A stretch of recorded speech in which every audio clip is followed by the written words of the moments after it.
nongeye kubasuhuza aho muri hose, sending greetings to everyone.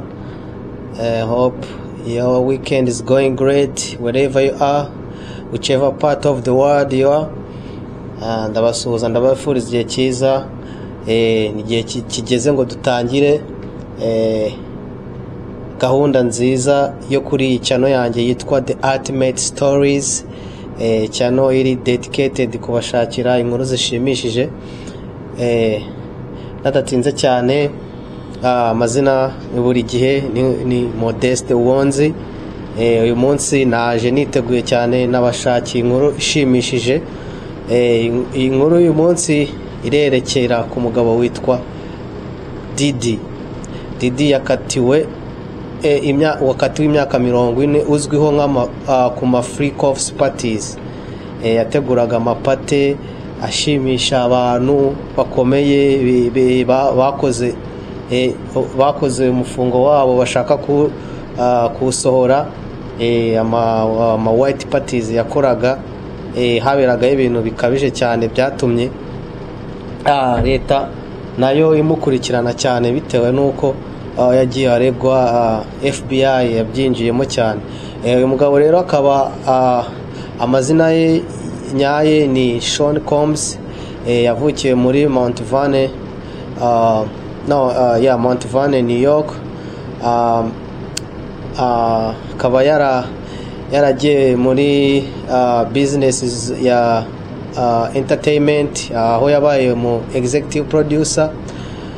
Yabaye n'umunyeshuri kuri wo muri Harvard University. Urumva ko yari umuntu ukomeye, yari umuntu w'umunyabwenge cyane. Yarazi kumanipulating abantu muri business. So this guy, after he attended the Harvard University, ntabwo yagraduate nzavuyemo kuko yateguraga ama parties, n'ibintu by'amangako concert, agateguramo amapate, akora gahunda yo kuzageza na nyine nk'abahanzi gutyo.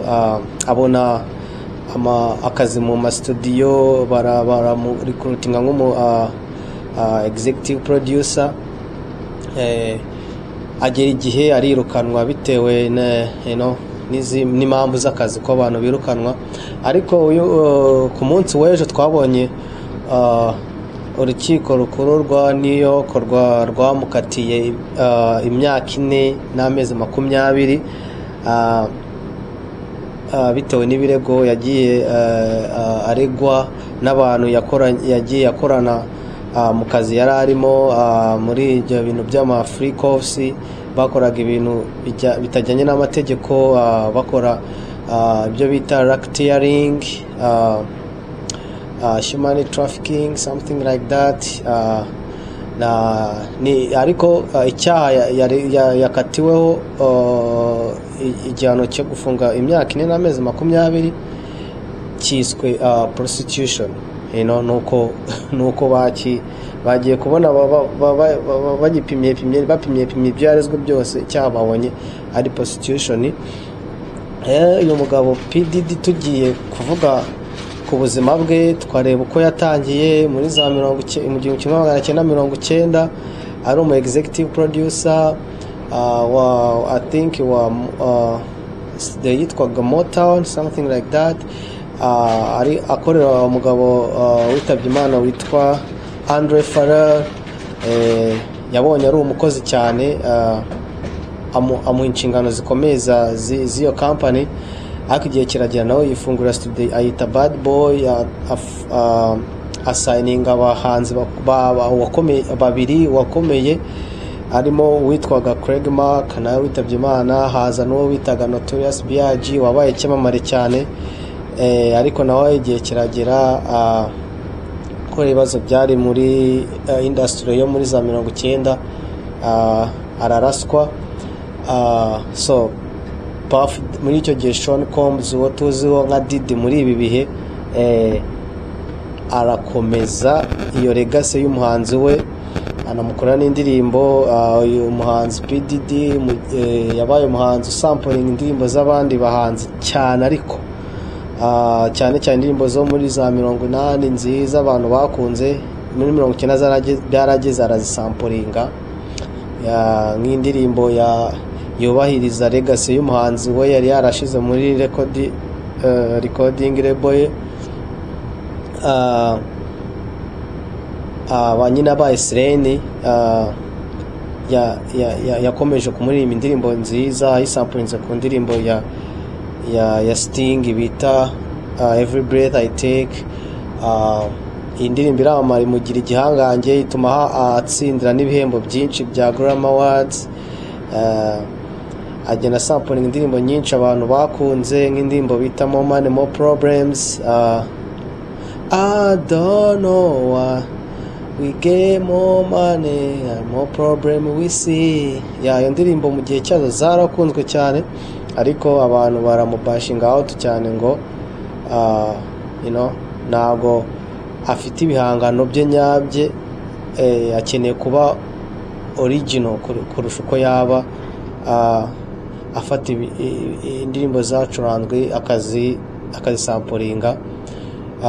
Muri za 90 irangira nibwo yamamagaye, tuza kumubona muri umwaka w'2000 aragenda abicyamamare cyane arakundwa. Rero muri icyo gikundiro cye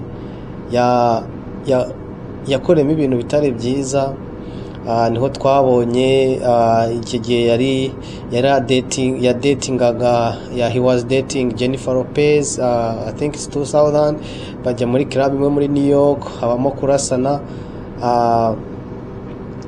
Ariko yari afite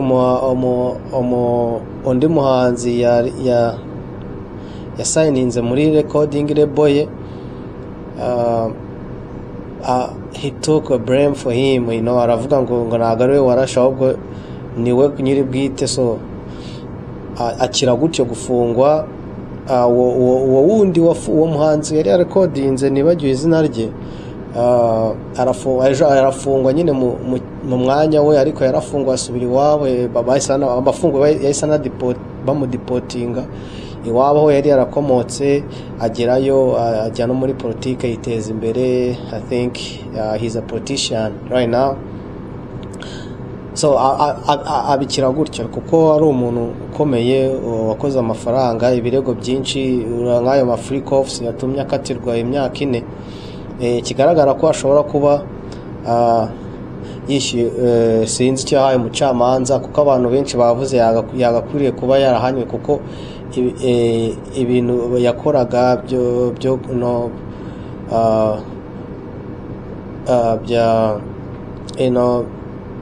byo gufata nabi igitsina gore.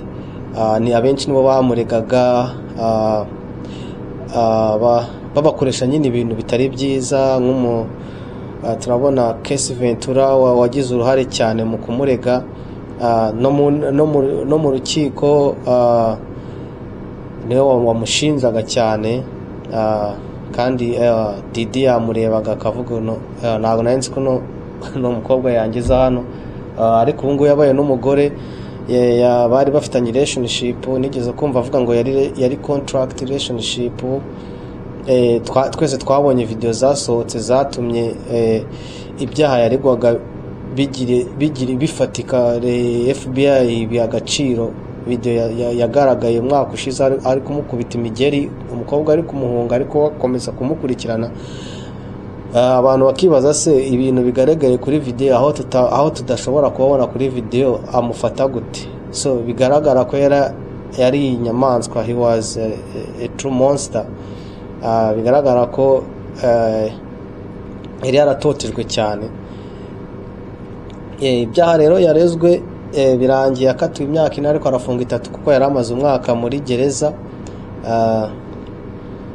So bigaragara ko adahawe igihano kingana n'ibyaha yakoze. Yakoze ibyaha biteye ubwoba cyane rwose, ntago abantu babyiyumvisha. Ariko mu yindi perspective abantu baravuga n'ubundi izina rye, his name is Lloyd Ashton. Ntago niyo yagenda akamaramo ukwezi akahita bailing out. Ntago yakongera gusubira nk'uko yari ari bitewe n'ukuntu izina rye ryangiritse n'ishusho abantu bamufatagamo bataramenya uko yitwara. Yarahindutse ubu ngubu yabaye undi muntu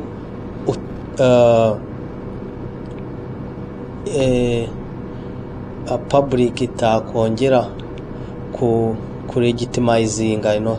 He might not be legitimate for any other any other business or any other project he might put out, you know. He might end up on a loser side. So nuko rero nshoboye